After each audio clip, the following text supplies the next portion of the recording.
ओम श्री शक्ति नमः। ओम श्री शक्ति नमः। ओम श्री शक्ति नमः। ओम श्री शक्ति नमः। ओम श्री शक्ति नमः। देवताओं के अनुरोध से वैष्णव ब्राह्मण के वेश में शिवजी का हिमवान के घर जाना और शिव की निंदा करके पार्वती का विवाह उनके साथ न करने का कहना। ब्रह्मा जी कहते हैं, नारद, मैना और हिमवान की भगवान शिव के प्रति उस कोटि की अन्य भक्ति देख इंद्र आदि सब देवता परस्पर विचार करने लगे। तदंतर ग्रह बृहस्पति और ब्रह्मा जी की सम्मति के अनुसार सभी मुख्य देवताओं ने शिव जी के पास जाकर उनको प्रणाम किया और वे हाथ जोड़ के स्तुति करने लगे। देवता बोले, देव देव महादेव, करुणा करुणा कर शंकर आपके चरण में आए हैं, कृपा कीजिए, आपको नमस्कार है स्वामी।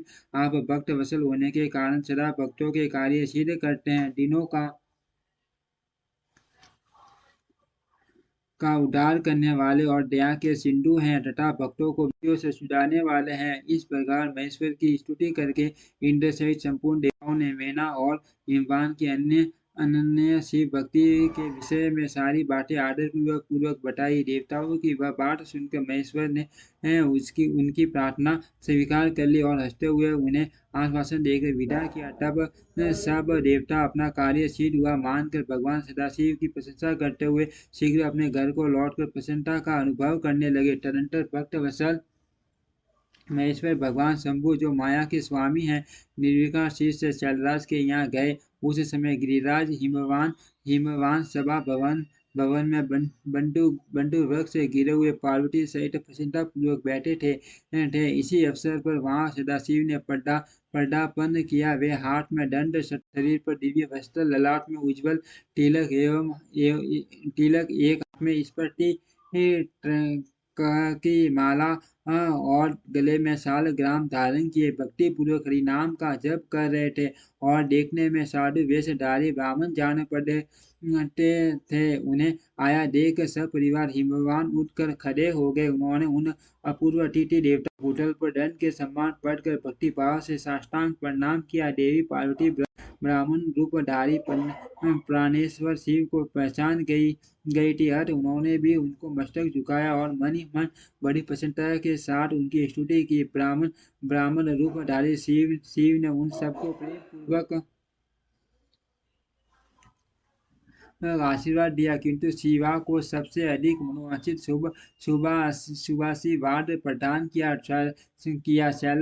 शैलादि राज हिमवान ने बड़े आदर से उन्हें मधुपर्क आदि पूजन सामग्री भेंट की और ब्राह्मण ने बड़ी प्रसन्नता के साथ वह सब ग्रहण किया।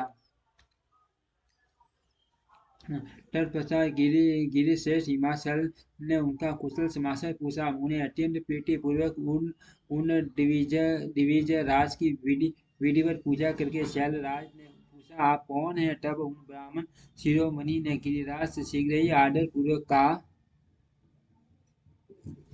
वे श्रेष्ठ ब्राह्मण बोले, गिरिश्रेष्ठ, मैं उत्तम विद्वान वैष्णव ब्राह्मण हूँ और ज्योतिषी की भर्ती का आश्रय लेकर भूतल पर भ्रमण करता रहता हूँ। मन के समान मेरी गति है। मैं सर्वत्र चाहने में समर्थ और गुरु की दी हुई इस शक्ति से सर्व के परोपकारी शुद्धात्मा, दया सिंधु और विकार नाशक हो। मुझे ज्ञात हुआ है कि तुम अपनी इस लक्ष्मी शरीर की सुंदर रूप वाली दिव्य सुलक्षणा अपनी पुत्री को एक आश्रय रहित असंग कुरूप और गुणहीन वर महादेव जी के हाथ में देना चाहते हो। वे रुद्र देवता मरघट में वास करते हैं, शरीर में सांप लपेटे रहते और योग साधते फिरते हैं। उनके पास पहनने के लिए एक वस्त्र भी नहीं है, वैसे ही नंग ढड़ंग घूमते हैं। आभूषण की जगह सर्प धारण करते हैं। उनके कुल का नाम आज तक किसी को ज्ञात नहीं हुआ।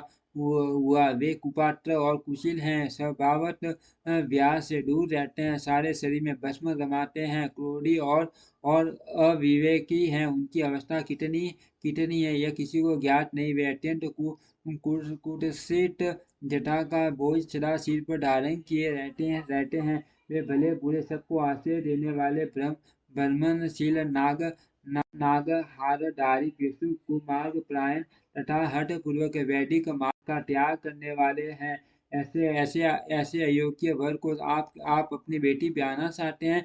अचल राज, अवश्य ही नहीं, आपका यह विचार मंगलदायक नहीं है। नारायण कुल में उत्पन्न ज्ञानियों में श्रेष्ठ गिरिराज, मेरे कथन का मर्म समझो। तुमने जिस पात्र को ढूंढ ढूंढ रखा है वह इस योग्य नहीं है कि उसके हाथ में पार्वती का हाथ दिया जाए। शैलराज, तुम ही देखो, उनके एक भी भाई बंधु नहीं है। तुम तो बड़े बड़े रत्नों की खान हो, किंतु उनके घर में भूजी भांग भी नहीं है। वे सर्वथा निर्धन हैं। गिरिराज, तुम शीघ्र शीघ्र ही अपने भाई बंधुओं से, मैना देवी से, सभी बेटों से और पंडितों से भी प्रश्न पूर्वक पूछ लो, किंतु पार्वती जी से न पूछना, क्योंकि उन्हें शिव के गुण दोष की परख नहीं है। ब्रह्मा जी कहते हैं, नारद, ऐसा कहकर वे ब्राह्मण देवता, जो नाना प्रकार की लीला करने वाले शांत स्वरूप शिव ही थे, शीघ्र खा पीकर आनंद पूर्वक वहां से अपने घर को चल दिए।